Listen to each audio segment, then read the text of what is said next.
अगर मैं आपसे ये पूछूं कि पिछले 5-6 सालों में कौन से ऐसे बैट्समैन हैं जिन्होंने रेड बॉल क्रिकेट को टेस्ट क्रिकेट को सही तरह से डोमिनेट किया या जो पिछली वर्ल्ड टेस्ट चैंपियनशिप साइकिल है 2023 से लेकर 2025 तक उसमें कौन से ऐसे बैट्समैन हैं जिन्होंने ज़्यादा रन्स किए हैं या ज़्यादा जिनका टाफ ऊपर गया। तो शायद आपका जवाब हैरी ब्रूक, जोए रूट, केन विलियमसन और इस तरह के नामों की सूरत में होगा।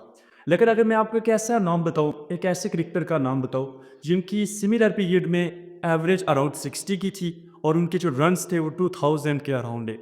और इस बरअक्स ये फैक्ट है कि उनकी जो टेस्ट मैचेस की तादाद थी, वो बाकी खिलाड़ियों से कदरे कम थी, सिर्फ़ 24 मैचेस उन्होंने खेले थे। इस बैटर का नाम है टिम्बा बवुमा। टिम्बा बवुमा ना सिर्फ़ अपनी टीम के सबसे ज़्यादा मोस्ट कंसिस्टेंट बैटर थे, बल्कि इस वर्ल्ड टेस्ट चैंपियनशिप साइकिल में वो फाइनल से पहले अपनी टीम के हाईएस्ट रन स्कोरर भी थे।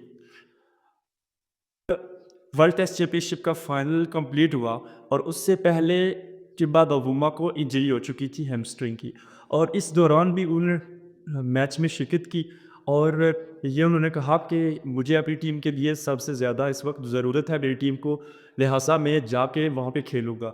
ये एक फैक्ट है कि पिछले 2-3 सालों में उनको थर्ड हैमस्ट्रिंग थी। इससे कबल जब 2023 वर्ल्ड कप का सेमीफाइनल था उस दौरान भी उनको ये प्रॉब्लम नहीं थी। कल अगेन उनको ये प्रॉब्लम हुई और टीम ने उनको कहा भी कि आप रेस्ट करें, इसके बावजूद वो खेलने के लिए आए।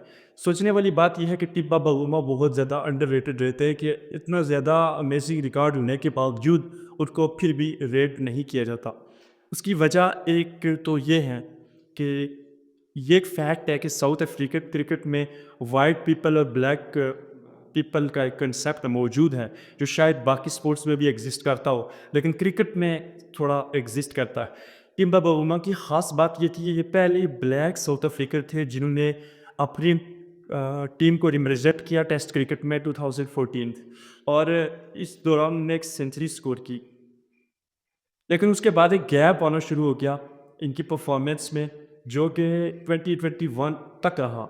इस दौरान उनकी कोई सेंचुरी नहीं थी और वो ये जानते थे, इस बात का उन्होंने खुद भी ज़िक्र किया कि जब ब्लैक क्रिकेटर परफॉर्म नहीं करते तो ऑब्वियसली वॉइसेस अराइज़ होती हैं उनके अगेंस्ट कि इनको टीम से निकालो because they are not performing up to their mark.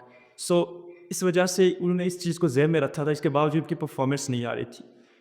लेकिन 2021 के दौरान क्या होता है कि कोच आते जो कि न्यूली अपॉइंट होते हैं और उनका एक अच्छा खासा रिलेशनशिप स्टार्ट होता है। फिर इनको टीम का लीडर बना दिया जाता है। जब ये टीम के लीडर बनते हैं तो उस दौरान से उनकी ऐसी परफॉर्मेंस स्टार्ट होती है कि ये टीम के सबसे कंसिस्टेंट बैटर भी होते हैं।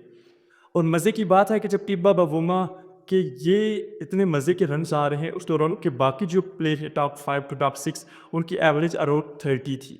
तो इससे ये ज़ाहिर होता है कि टिब्बा ने बहुत ख़ास मेहनत की है और उनको वो रेट मिलना चाहिए। वो उनको अपनी परफ़ॉर्मेंस का रिवार्ड मिलना चाहिए जिसके लिए उन्होंने इतनी ज़्यादा मेहनत की। वो एक अमेज़िंग लीडर हैं और बहुत ही काल्म पर्सन है। सबसे बेस्ट चीज़ जो जो मुझे टिब्बा की लगी वो ये थी कि वो अपनी परफॉर्मेंस को अपने बैट के थ्रू रिप्रेजेंट करते हैं rather than that his talks. ये एक बहुत बड़ा लेसन भी है कि आप चाहे किसी भी मुश्किल से मुश्किल तरीन सिस्टम में हो, जब तक आप अपनी परफॉर्मेंस के थ्रू जो आपका मेन वेपन है उसके थ्रू आप जब जवाब देंगे तो फिर नथिंग एल्स मैटर्स। आप देखें ना कल जब साउथ अफ्रीका को के लोगों ने और जब पूरी दुनिया ने देखा कि टिब्बा वुमा ने वो कप उठाया वर्ल्ड टेस्ट चैंपियनशिप का, तो अल्टीमेटली ऑटोमेटिकली उनके पास एक उसका रिस्पेक्ट का ग्राफ जो था उन लोग के दिलों में वो ऊपर चढ़ गया होगा। And that because his performance not because of his talks और because of his looks. So sports में ये सबसे बेहतरीन चीज़ होती है कि आपके पास हमेशा एक चांस होता है कि आप किसी को हमेशा से रिस्पॉन्ड करते हो। तो many many congratulations to South African cricket and many congratulations to Timba Pavuma because he's a special leader and he's a special cricketer that needs to be respected. Thank you.